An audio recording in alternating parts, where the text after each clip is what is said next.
Ayer muchos devotos de Santa Águeda debieron rezar para que hoy, día en que Castresana celebra la romería, en la ermita que lleva su nombre, el tiempo acompañara. Vista la imagen, los rezos, está claro que han dado sus frutos. Pues ya veis, pocos mendizales han rezado, pero lo cierto es que miles y miles y miles de ellos se han beneficiado de estos rezos de ayer, porque el día no podía haber sido más radiante, sin lluvia, fresco, pero sin excesivo frío. Lo cierto es que aquí están todos, que han venido subiendo todos estos kilómetros hasta aquí a rezar a Santa Águeda y sobre todo a pasar este día, como decíamos, radiante, y disfrutar de la comida, del ambiente y sobre todo de la compañía.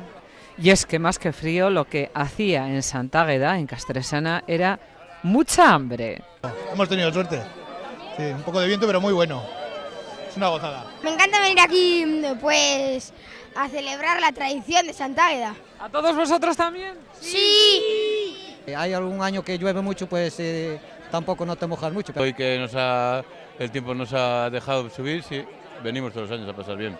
Situada sobre la calzada del puente de Castresana, en la ruta jacobea de la costa, ya en 1912 mujeres de Arranchales subieron hasta esta ermita, tras una galerna que se sufrió en aquel tiempo en la costa vasca.